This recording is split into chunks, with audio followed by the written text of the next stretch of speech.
Like pineapple? No, it's okay. You're Mr. Fruit. Dry stuff. You're Mr. Fruit. Okay, so we're doing Daf Lamed Aleph Amud Beis in Maseches Beitsa. And the Mishnah talked about taking apart a wall to get at the fruit that's inside the house, which on some level could be permitted, which has a lot of ins and outs, excuse the pun. But now we're talking about Shmuel says a similar related halacha about untying doorways which were tied shut to get to food, etc. And again, is it permitted, is it not permitted? So Omer Shmuel, Choisma Shebakarka, these kind of doorways that are into a pit or a cave, some kind of a doorway that was made to protect what was inside the pit or the cave, which was tied shut with ropes. He says you can what? Matir.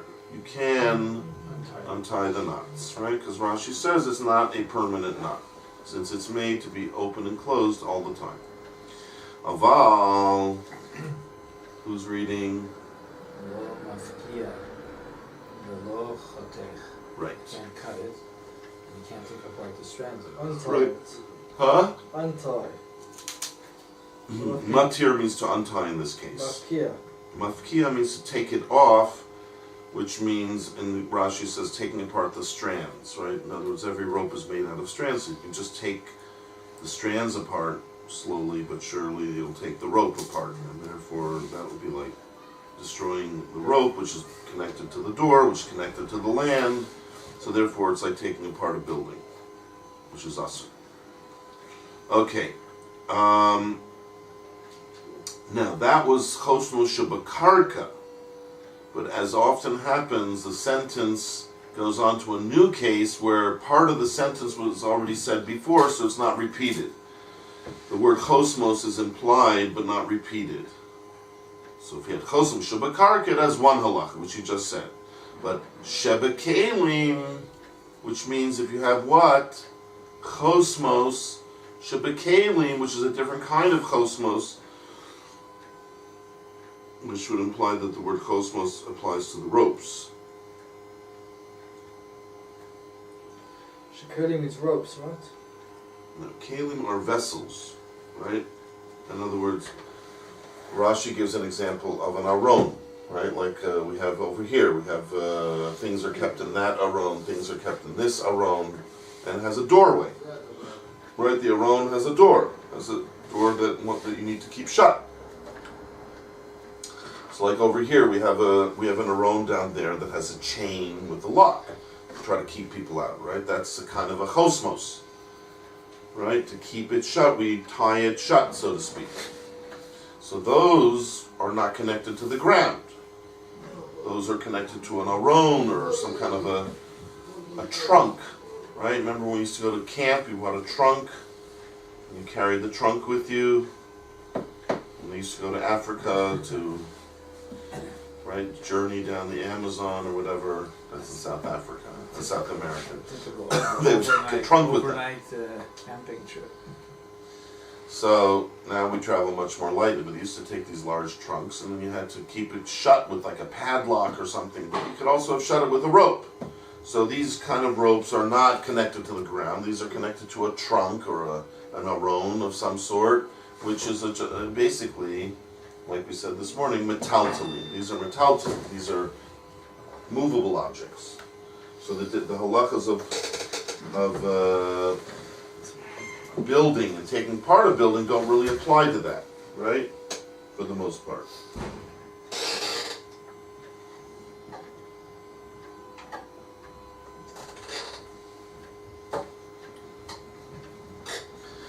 Okay, so he's distinguishing now between chosmos that are in the karka, i.e. are holding doors shut in things that are inside of the ground.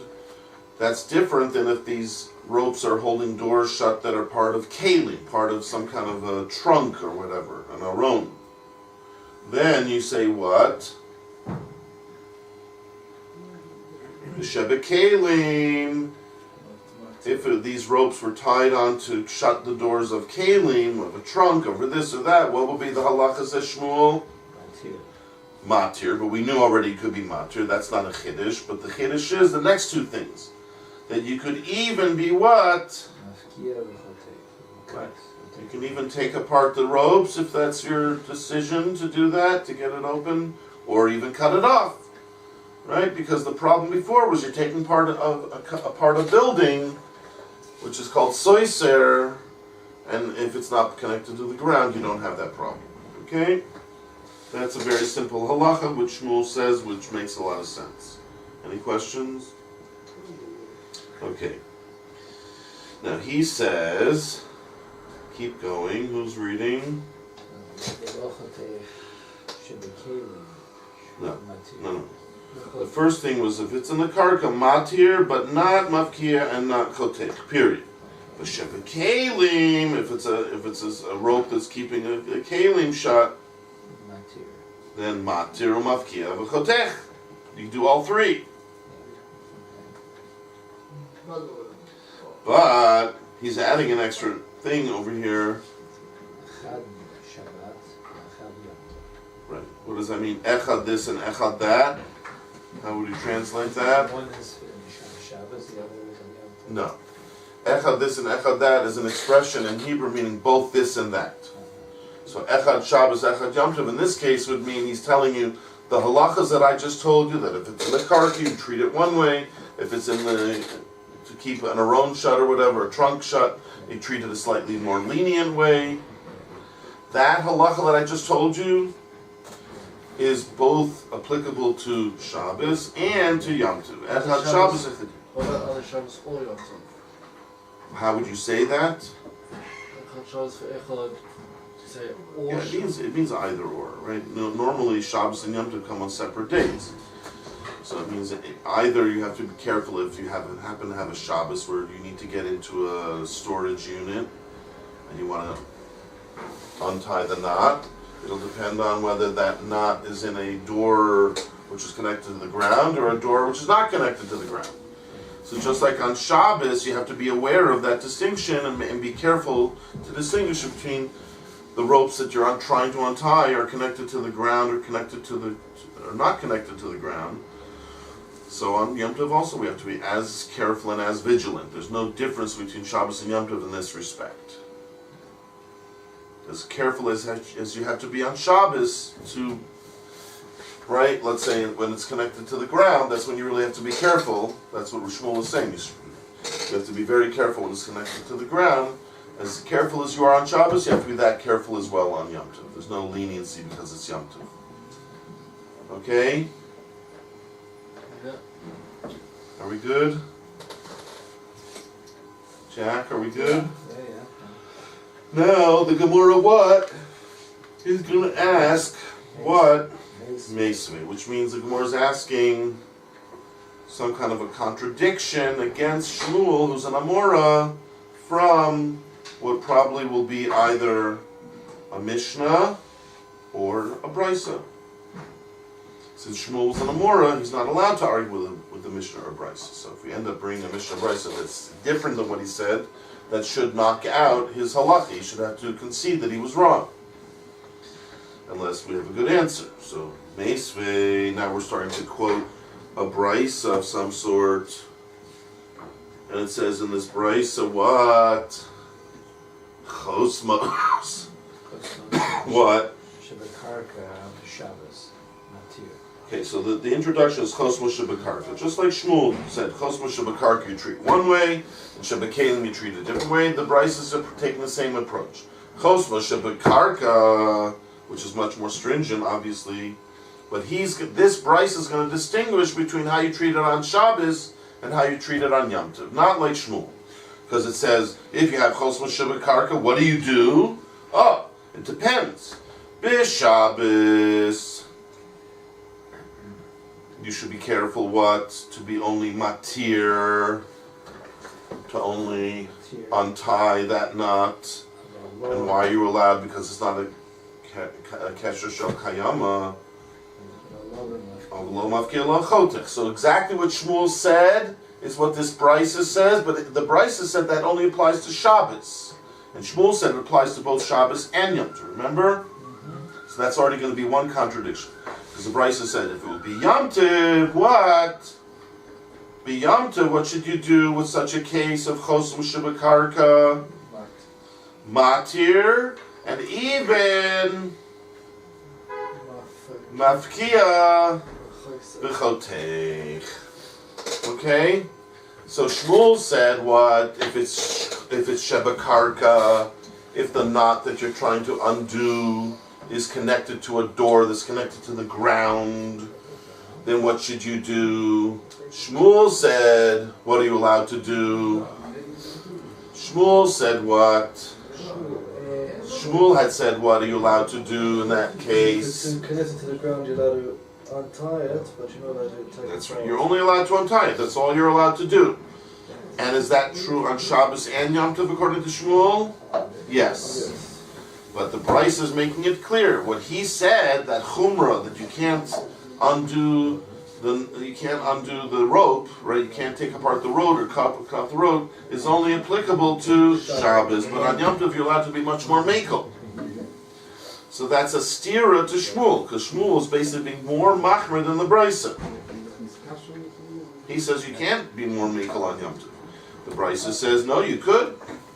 You could even destroy the rope or cut off the rope. So what's going on? So that's already a kasha. So the Gemora says, who's reading? Take over. How many? Who's author of this Beitsa? Meaning, this Beitsa must be authored by someone who's not like Shmuel, and he's allowed to go like another Amit of Tsama. Who does this Beitsa go like? Who's so makel, let's say? Rabbi Meir, it's Rabbi Meir. And how do we know Rabbi Meir is makel on Yom Tov? Omar af pochos L'chadchila. You know where he said that? In our Mishnah, right. So, and we've already explained, in our Mishnah he was being makel with muksa. Remember our Gemora said because of Yom Tov and Ochel Nefesh is mutter, so you can also be makel with muksa. That's what our Gemora said a few lines ago. So the Gemara is taking that. Rabbi Meir is allowing us to be very makel on Yom Tov, more makel than other people, more makel than the Tanakama, with regarding the wall, taking apart a wall. So maybe this is the same Rabbi Meir who's being very makel on Yom Tov to let you cut off the rope or whatever. Is that your call? Alright. Doctors are always on call. Let's go back to the first Alright, but I'd like to at least see the Rosh's on what we just read. Sheva Kalim. Kalim. If you have Chosmos on the Kalim, Rashi says, what would that be? Kagon. Shokei Kagon Teva. Ha. Oila. Ne'ula. What does that mean? It's a word. No, here it doesn't mean a word, it means a box. Teva can mean a box. Like the Teva of Noach. Or the Teva that even Moshe Rabbeinu was put in a Teva, right? Into a little boat. But it was like a box, so it's called a Teva. The Teva means a box. That's why we also, when we daven in shul, we call it the Teva, right? It's like a box.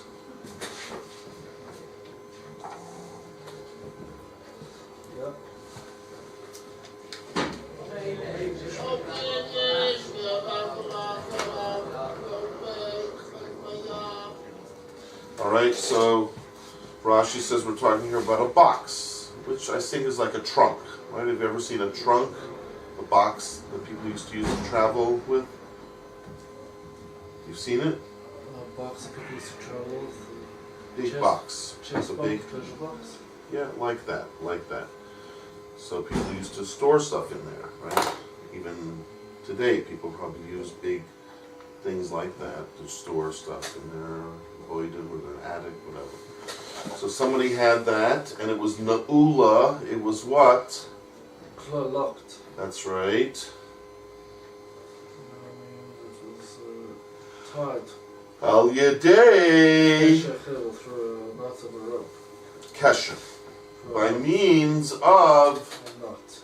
the knot, right? Which obviously is in a rope. Oh, there it says kesher chevel, kesher of a chevel. Right. So it's the same exact thing we were talking about before, where I have a kind of a doorway that's closed with a rope that's tied shut.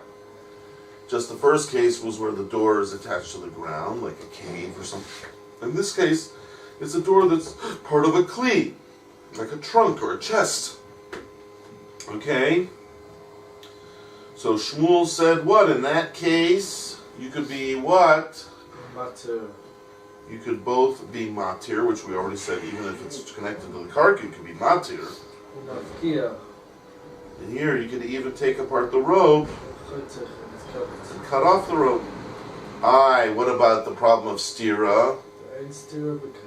Right. This Shmuel is going like, I think it's Beis Hillel.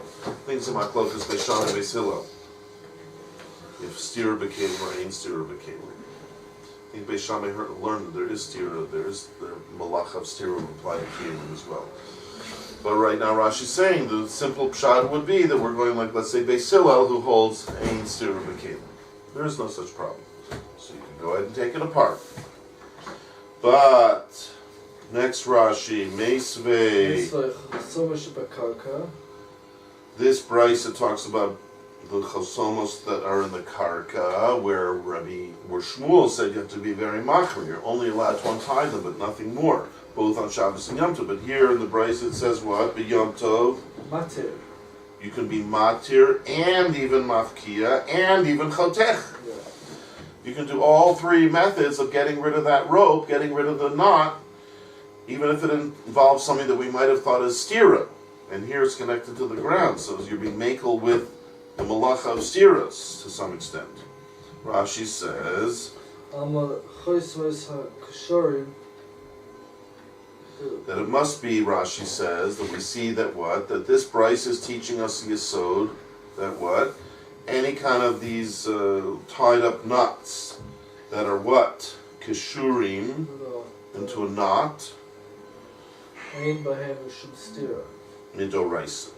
It must be that we made a mistake, or maybe Shmuel made a mistake. Someone made a mistake, and now we're learning from this Beitsa the rule. If you're allowed to do it, even on Yom Tov, then it sounds like what? That it's not a problem of stira. Because we already know from our Mishnah, you can't do stira. Right? We had that before with the wood of the sukkah. Yes. And here we have it regarding the wall. And we said if the wall was cemented, there would have been a problem on Yom Tov. So everyone seems to agree that there's a problem on Yom Tov. So how can you take apart these things? It must be there's no real, in these ropes are not considered to be a stira of deraisa. Right? For whatever reason, the ropes are not considered to be taking apart a building. And it's only Nisr D'Rabbanan, so Rashi says, and therefore the distinction between Shabbos and Yom Tov would have to do with the Rabbanan. So that's what this Beitsa is teaching us. There's no real problem D'Oraisa with taking apart the rope. Right? Taking apart a rope is not called you took apart a building. It's a rope, it's not the building. But Rashi's saying there still will be an Nisr D'Rabbanan, and that's where the Beitsa is teaching it, that on Shabbos we're machmir with that Rabbanan, and we're saying don't do it with the Rabbanan. But on Yom Tov, for the sake of Ochel Nefesh, we can be makel and let you do it. Okay? But Shmuel said you couldn't. Remember, Shmuel said you couldn't do it, even on Yom Tov. He said, Echad Shabbos, Echad Yom Tov. Both Shabbos and Yom Tov are usr. He said, you can't do these things on Yom Tov. Even if it's just a rope. He said, it's a problem, right?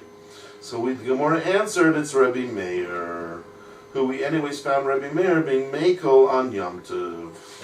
So that's what they have to say, that Shmuel said to be machmer on Yom Tov. Maybe he agrees it's only midrabanan, but he says midrabanan you have to be makel, you have to be machmer even on Yom Tov. If it's an isur d'Rabbanan, you have to be machmer. We don't just let you do every d'Rabbanan just for Ochel Nefesh, right? We know that from the beginning. Beitsa Shenol B'Yom Tov is aser. Not every d'Rabbanan is mutter just for the sake of ochel nefesh. But Rabbi Meir said you could, so that would be the pshat. Rabbi Meir, who said you could be over an Isser D'Rabbanan for the sake of ochel nefesh, he would let you take apart these ropes because it's only stira midrabanan, and therefore on Yom Tov, for ochel nefesh, he would let you do it. Okay. That's what the Gemora is saying. But Rabbi Shmuel, who's saying it's usher, he would be going like the Tanakam of our Mishnah. He said, no, you can't just be over an Issa D'Rabbanan for the sake of ochel nefesh. All right,